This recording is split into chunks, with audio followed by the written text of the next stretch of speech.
Au cœur du numérique avec Atos. Atos, services et technologies de la transformation digitale.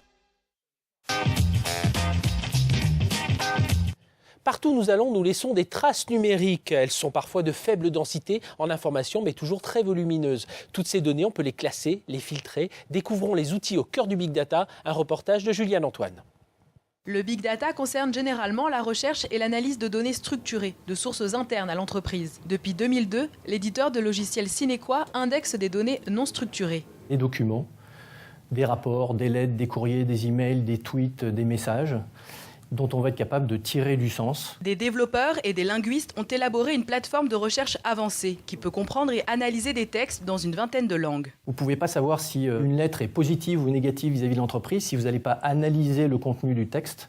Et c'est complètement impossible de le faire sans les technologies adaptées quand on a 100 millions de documents, voire plusieurs milliards de documents. Le logiciel est aussi capable de cibler les meilleurs experts dans le monde afin de créer des équipes de travail efficaces. Sur quel projet ils ont travaillé, à quel résultat ils ont abouti, de pouvoir voir avec quel genre d'autres spécialistes ils ont travaillé et de constituer ainsi des réseaux d'experts que l'entreprise va pouvoir réutiliser. 60% de la demande mondiale en moteur de recherche est aux États-Unis. Aujourd'hui, l'Europe commence à s'y intéresser.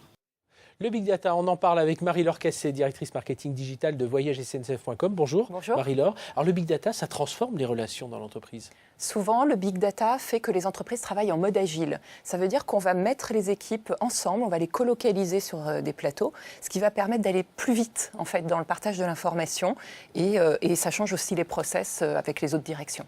Alors on voit aussi apparaître un nouveau métier, le data scientist. Quelle est sa mission ?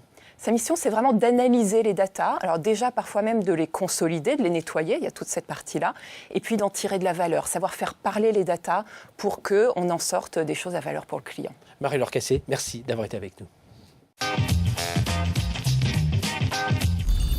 Au cœur du numérique avec Atos.